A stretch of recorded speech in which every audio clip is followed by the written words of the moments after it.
Hello and welcome to It's Always Scrum in Plymouth. This is, I guess, the only Plymouth Albion podcast I'm aware of at the moment, and it's all just by me at the moment as a fan.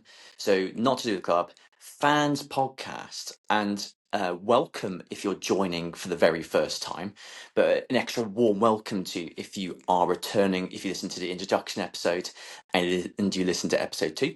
If you haven't had a chance to listen to those yet, it's not too late. Go back and give them a listen.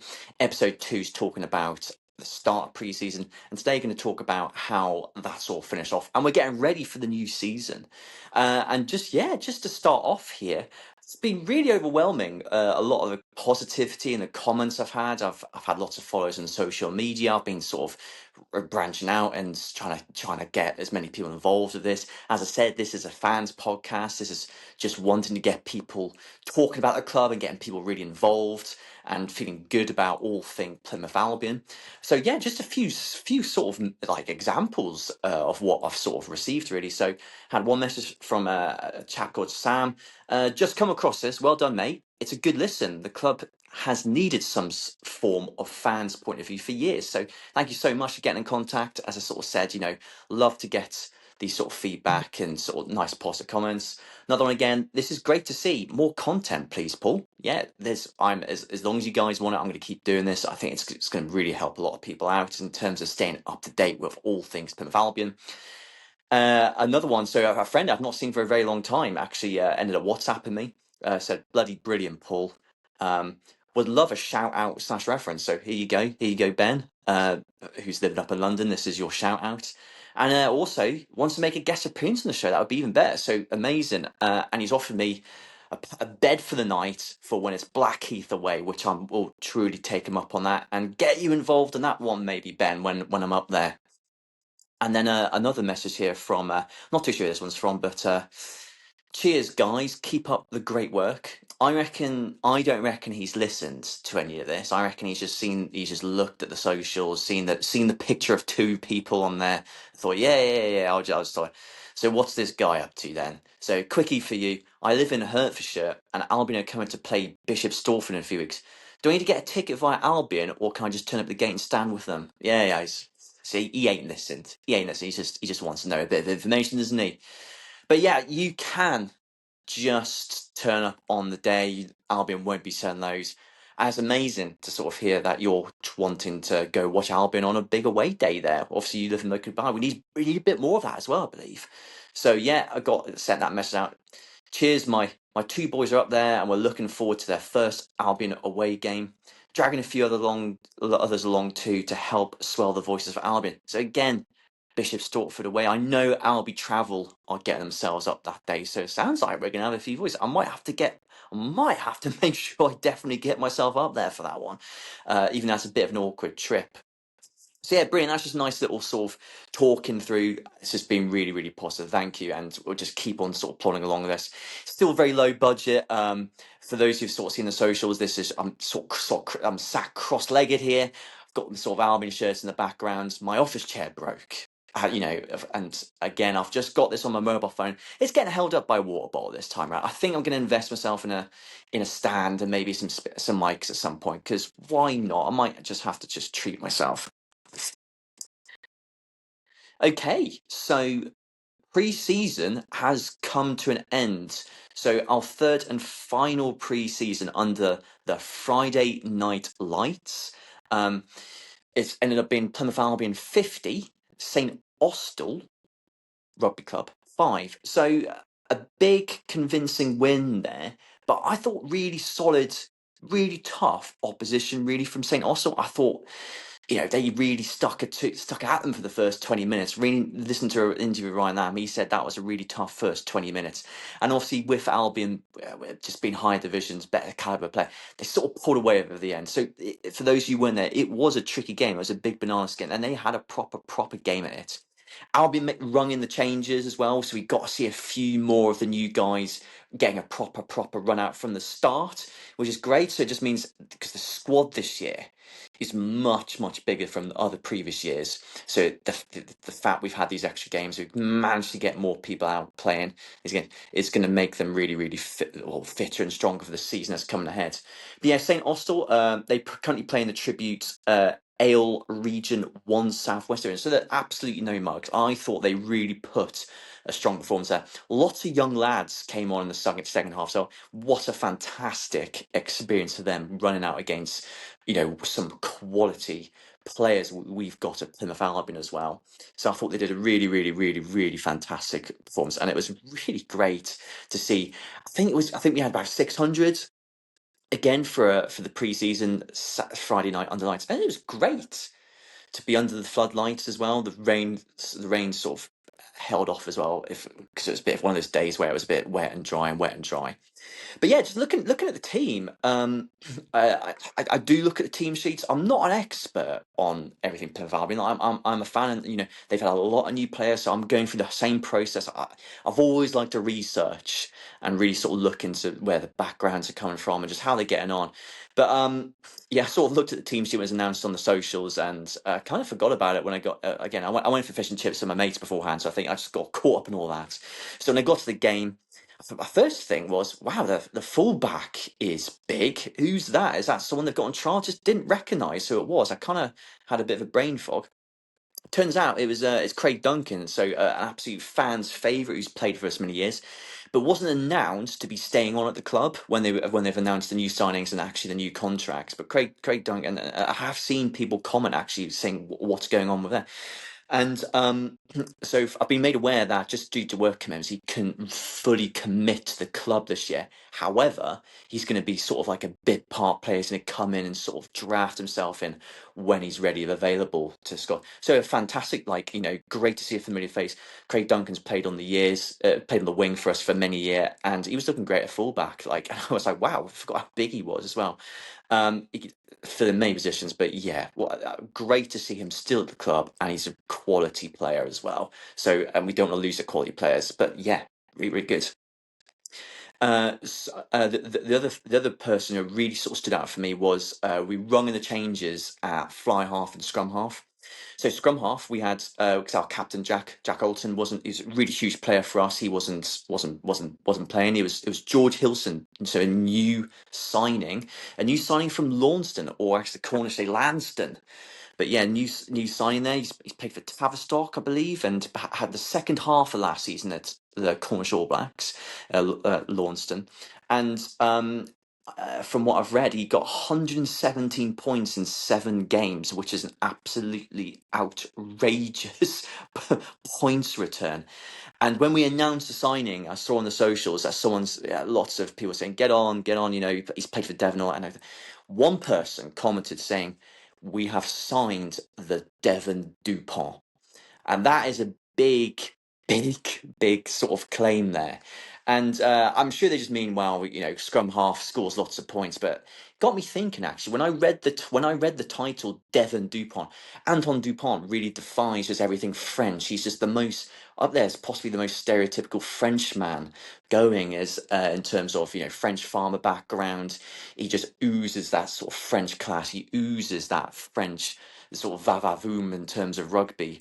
So when I hear Devon Dupont, I'm sort of wondering: is George? Is he always wearing a checky shirt? Has he got a sleeveless sort of fleece on top? Has he got a flat cap? Is he promoting cream before jam all the time, or do they just mean he's a fantastic rugby player who's scrum half? But looking closely at George as a former scrum half myself back in the day, his passing looked unbelievable. That looked absolutely high caliber, just absolutely flinging it out, absolutely sort of laser beams coming from the base. I thought really impressed. Couple box kicks as well, looked really stunning. So we are absolutely looking stacked. We've got 3 quality scrum halves. And also made aware George Hilson, looking at 117.7 games, he must be good from the boot as well. So must be good from the boot. And he can cover positions as well at fullback. So we've got a classy player there, which I'm really excited about. Uh, as I said, a change of fly half. So Ben Saunders, so our sort of new players who's travelled from across the pond, I'm led to believe. So, an under 20s USA's international. He's played rugby sevens for the USA under 18, so he's must got legs on him as well. Yeah, really positive. Dad played for Plymouth Albion, so a prop, Nigel Saunders, in the 80s. So there's the lovely Plymouth Albion connection there. So one of those players who's got absolutely no idea about anything, no sort of track record, a national one. But what sort of what a move for the young lad. He's come over here. Could have stayed over in the States and just kept playing rugby there, but he's come over here, followed a family tree tradition of playing for Plymouth Albion, and it's going to be a fantastic learning experience. So as well as at St Austell, they gave their all, but still early days really with them. But he looks really classy as well. Some lovely little sort of interchanges, little pop passes. He looked really handy, and looking at the pedigree there of playing background of sevens, I'm sure he'll be flexible in the back line. He must have a bit of speed on him. So maybe another option at fullback, or maybe a bit further out, maybe 13, could be like a Henry Slade type player. But yeah, I was really impressed. Looked good from the boot, from hands, but I think it was just those hands, and being coached by someone like Ryan Lamb, who's played at the highest level as a fly half as well, and we've got Henry there as well. We're looking really stacked again at fly half, which again, if we are going to do well in any division, you need to have your key positions full. You can't just be relying on one or two players because of injuries, and it's a long season. On top of that, it was good to see Jensen Borton back in the front row. I saw him make a couple of appearances down for the Pirates when our season finished last year, so that obviously I imagine would have been a fantastic experience for him.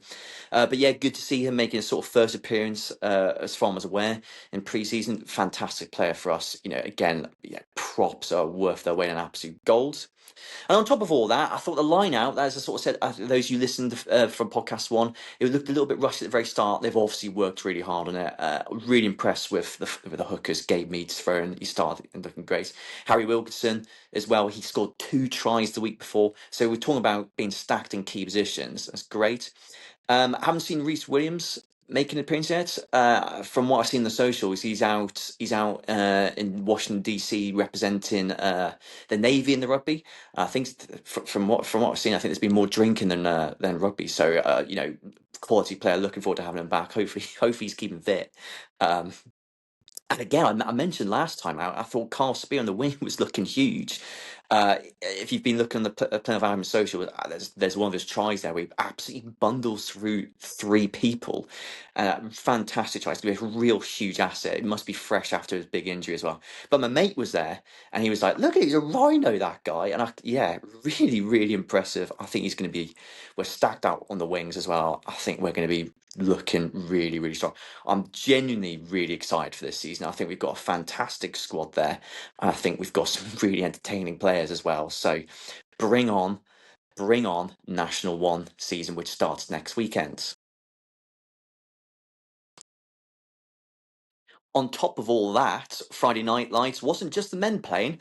Albion ladies were playing just before as well. So it's a double header down the Brickfields. What a treat. And Albion ladies, they also played St Austell. However, they lost 8 points to 25. However, the many of those players were playing rugby. It's their first ever rugby game, and it's just fantastic seeing as especially with the Women's Rugby World Cup going on, we're getting more people involved in the game from the women's side, and well done. I think you should hold your heads up high. This is the start of a fantastic rugby journey for you guys. Follow them on the socials, really get behind, support them, and just keep an eye on the scores. But really hold your head up high. I think it's absolutely fantastic. It's fantastic that the club as well is pushing this. The youth side, I'm aware it was registration day today as well. So there'll be tons of kids, tons of parents excited for the season ahead. There's plenty of positive things going to Plymouth Albion. The men's team's looking great. We've got a women's team. We've got an academy that's sort of moving onwards and upwards, really. So much to look forward to. And yeah, happy days. So yeah, pre-season is over. Next event is Thursday, so it's coming up. Thursday, the whatever it is, and there's going to be open session training I believe the bars open at 6:30, and you can meet the players afterwards, and they're going to reveal the new home kit. For those of you who are watching on YouTube, you can see this shirt up back here in the background. Oh, which I can't quite point to, but yeah, I've had this classic one, white one with the green hoops. Really looking forward to getting a new kit that's slightly different to this one. But yeah, I'll keep posted on the socials. Keep looking at what I'm posting. I'll reveal what the new kit is. But really excited. And then next Saturday we have got our first game, which I'm really looking forward to. But there is much different about the season ahead of National One. So many of you probably turn to Albion, you turn to the odd game every now and then, don't really know the situation, what's going on. World rugby really has been a bit of a mess. You know, there's the ring fenced the Premiership. There's been teams folding in the Championship and the Premiership, of course. They've been folding up and down the country. So there's been no relegations from some leagues. There's been no promotions from some leagues. So it's hard to keep up with all this. And again, the changes have been rung in National One. National One. So last year we had 14 teams. We had one promotion, which was Richmond. Really gutted about that. I've been to Richmond away the last 2 seasons. Fantastic club, full of tradition, and fantastic clubhouse.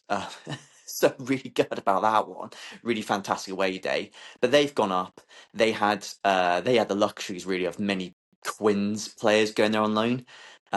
Last year at Albion we had like a 10-game unbeaten run. Went there, I think I was there. It was 50 odd points to nothing. And you just saw the class they had from those academy graduates. So really sort of big season ahead for them. So, but in a way, it's kind of good that a team who's so close to, well, it's part of London, that has those luxuries, is no longer in the league. But they've gone. Well done to them.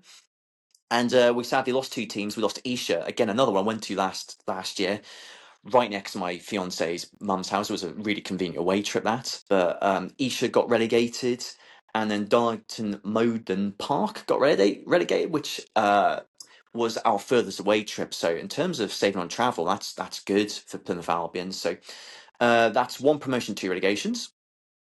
This season coming up, there's going to be 3 teams relegated. So still 14 teams getting relegated. Still 14 teams, sorry. 3 relegation places. And then there's one automatic promotion, which is obviously the team that goes up as champions. However, there is now a playoff. So for the team that finishes second, what happens is in the championship, the team that finishes 12th and 13th play each other in a one-off game.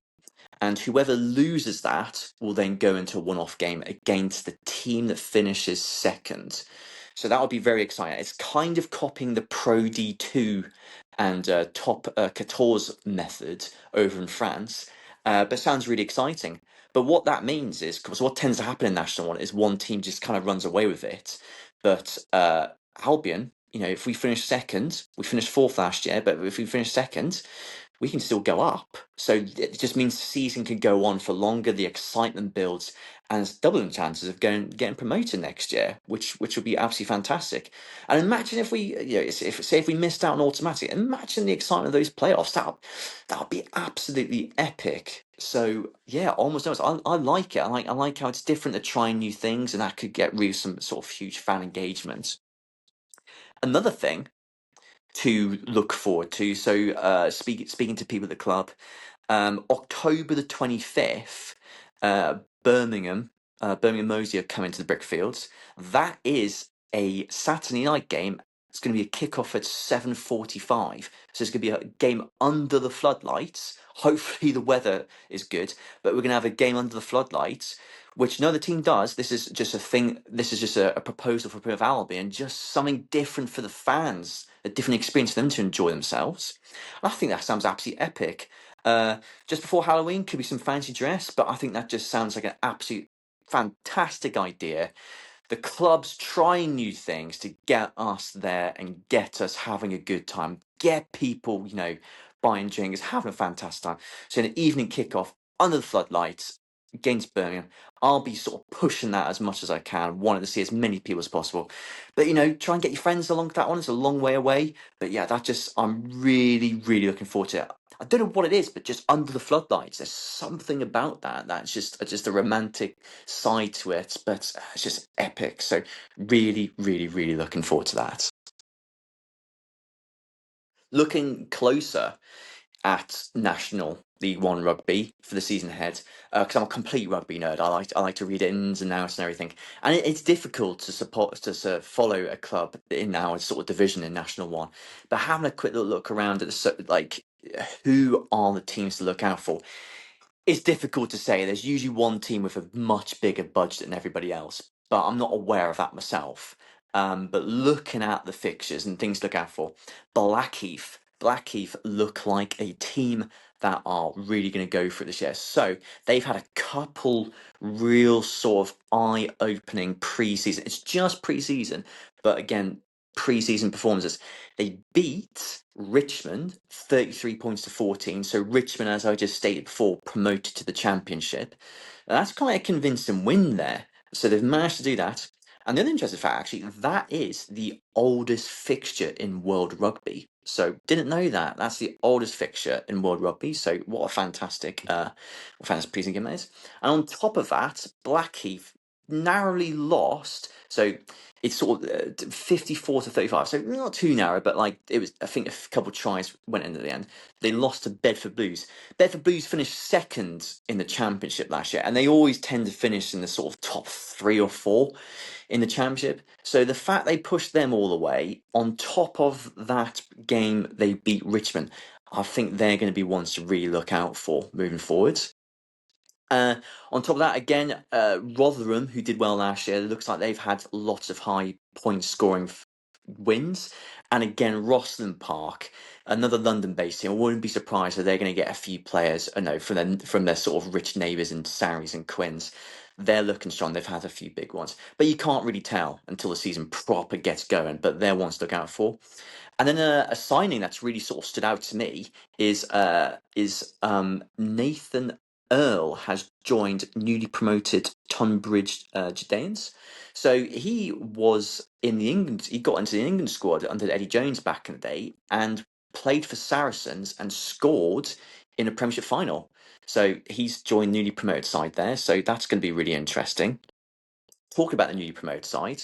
So yes, one there. So Tunbridge have been promoted. Leeds Tykes, that old classic, they have been promoted. And Clifton, so another shorter journey down to up to Bristol even. They are the teams there.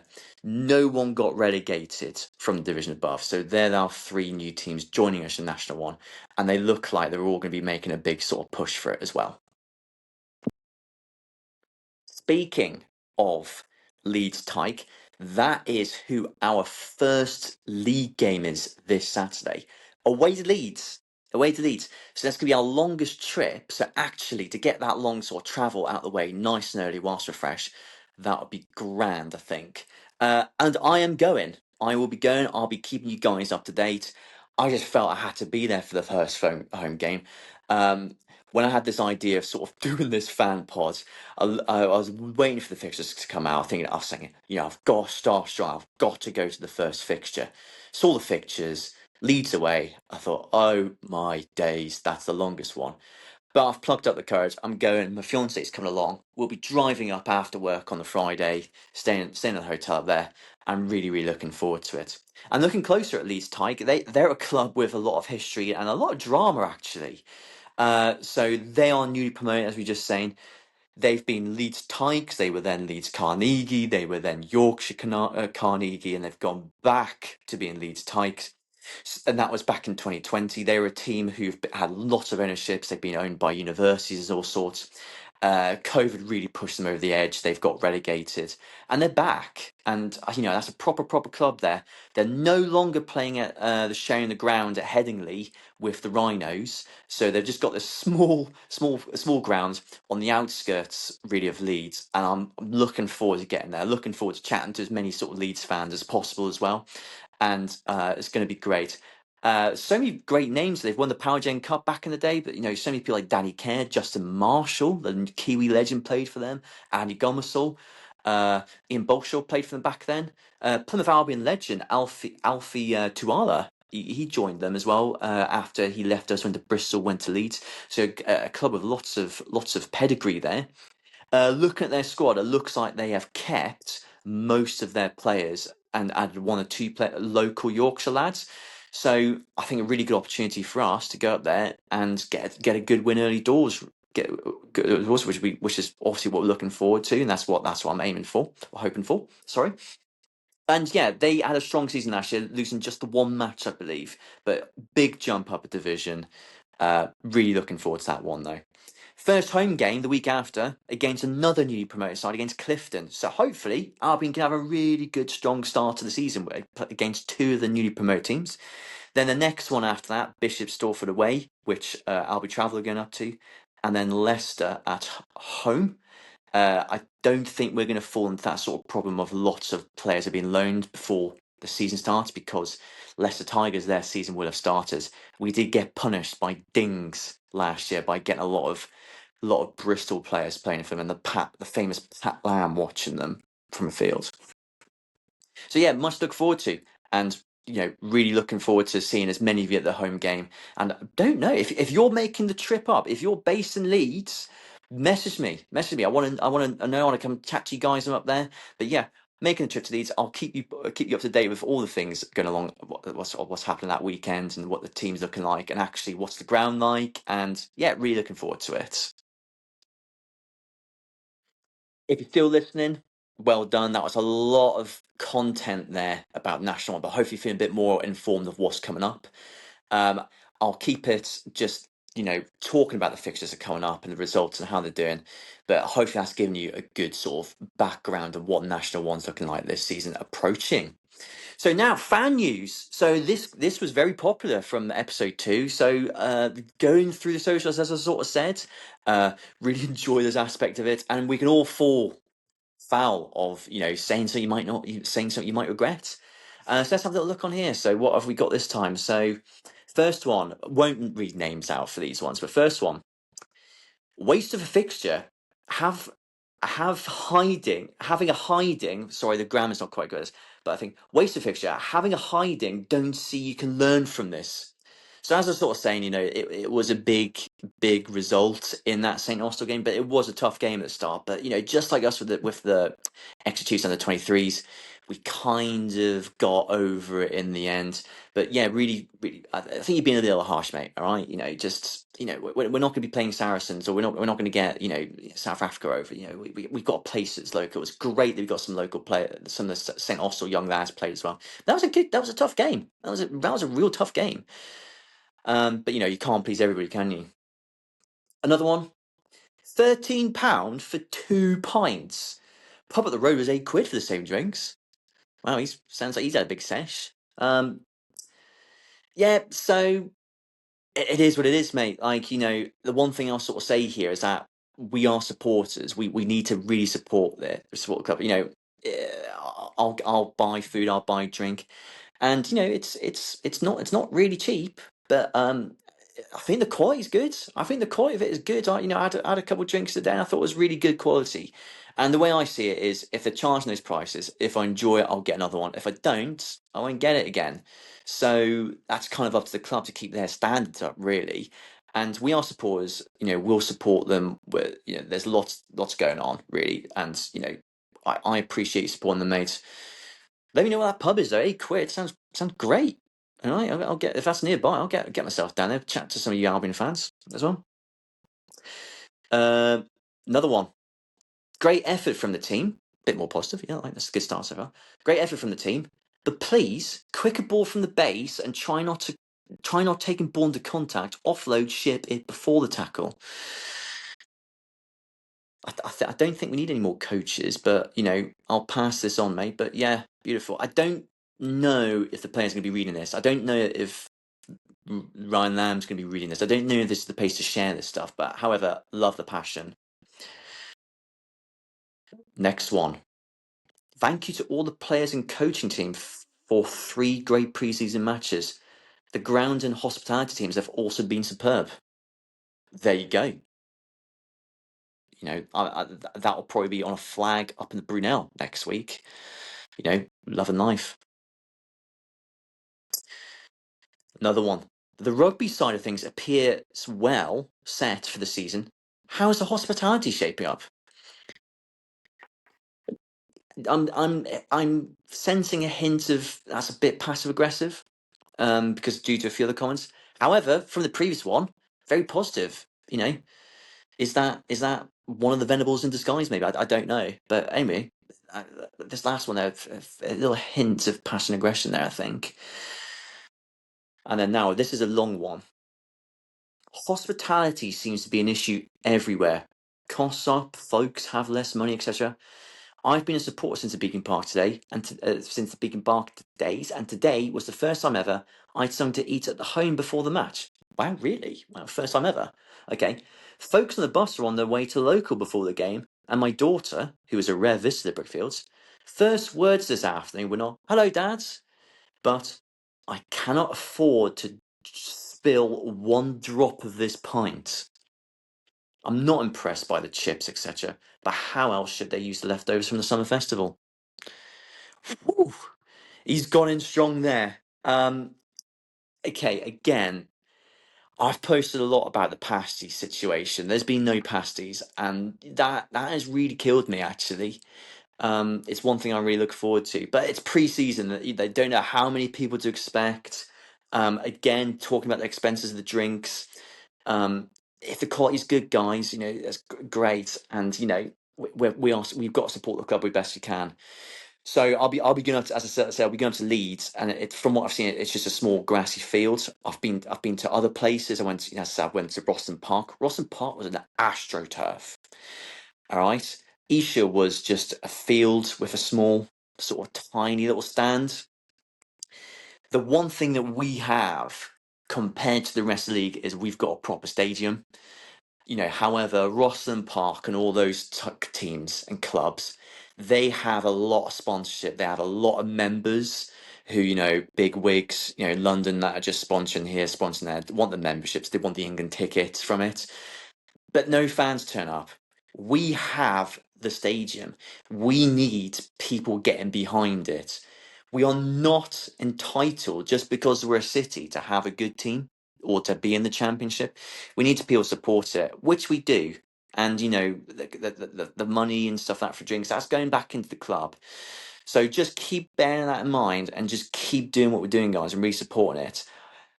I vented about the lack of pasties. I will sort of say these things as they come. Let's get to the season. Let's get to the proper season, and let's take things from there. The hospitality stuff will be all good, and have a good time. If you're going for drink somewhere else, great. Do that as well.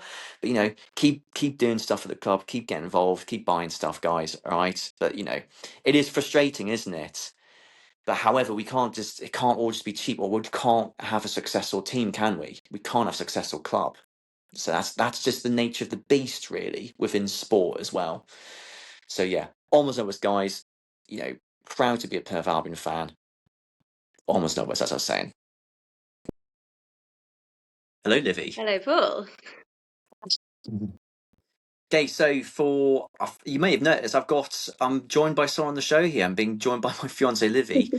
Due to the low tech, we can't be in the same room, so I've been booted out. I'm just now in the study, just holding my phone up, and Livy's in the nice little sort of studio made. Yeah, so Holding my phone up by a water bottle. So your phone's getting held by a water now. So brilliant. So at the end of episode 2 last week, I spoke about how Livy had been reading a book which was Rugby for Dummies, and I spoke about a famous person, George W. Bush, who played rugby. So we're going to try and make this feature Livy, since she's actually reading the book. So first of all, Livy, how are you getting on with the book? In all honesty, I read it a little bit and then I stopped reading it, so I need to read it a bit more, because the point was I only knew the fly half position, so I thought it'd be good to know more positions, so I know what you're talking about. And so I understand the game a little bit more, so I need to get back into it. But yeah. Yeah. So do you know the difference between a ruck and a maul yet? So wait, I do know. I just get confused. So one is when you're I'm going to probably explain this really badly. One is when you're on the floor, Livy, and one's when you're standing up and you move the ball. Yeah, kind of. Start reading the book I'll again, start right? reading. But anyway, you've been reading sort of more the history side of it. So I'm going to let you take away with this now. Okay, so this is actually a different book, and it's kind of, well, it's not actually called Strange but True, but it's like six stories about rugby that are strange but true. So I picked a story that I thought was interesting. I'll put my teacher voice on now. So there was in Newton Abbot. So I picked it because it's a local story. In Newton Abbot in January 1886, there was a player named Wakeham. And he is famous because he kicked 13 conversions from 13 attempts during this game, Newton Abbot versus Plymouth. I should have said that. They were playing Plymouth. Now, what makes this really remarkable is that he has only got one arm. Now, I read this and initially I thought, well, surely that would be way more impressive if you only have one leg. But I guess I thought about it more, and actually, like when you kick the ball, you have to use your arms for balance and stuff, don't you? I don't know. What do you reckon? Also, the fact he's playing a rugby game with one arm is pretty impressive. It's considering the game is a lot of catching and stuff like Yeah, that. So I think that's pretty incredible. I forgot that side of the game is quite important, isn't it? But I did Yeah. some more research, and there's another guy called Thomas Gisborne Gordon, and he is the only person known to play. He played for Ireland, and he only had one hand. He had one of his, he lost a hand. Oh wow. So rugby really is a game for everybody, isn't Yeah, it? totally. But I thought what would be so obviously this Wareham guy is very impressive. Obviously, kicking 13 conversions, very impressive. I thought it'd be cool to try for you to actually try this, just to like show people how impressive it is. If you put your hand behind your back, do you think you could kick not 13? Do you think you could kick a rugby ball Oh over wow. the So you've really sort of chucked me under the bus a bit here. Okay, I can give that a go. We can do some reels of that. Yeah, I can't remember the last time I kicked a rugby ball. So yeah, I think yeah, but yeah, I'm happy to give that a go. So yeah, all right. Cheers, Lives. challenge for you? And Brilliant. Thank you so much. then, Brilliant. Thank you so much for that. So yeah, keep reading your two books then, and keep informing us about some interesting stories. Really appreciate that. will do.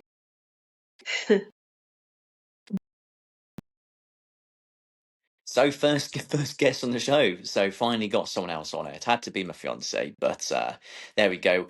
But I'm going to be joined in by some people. Going to have some friends joining us sometime. They said they just haven't seen preseason. You know, glory hunters, glory supporters are a valuable part of any sporting club.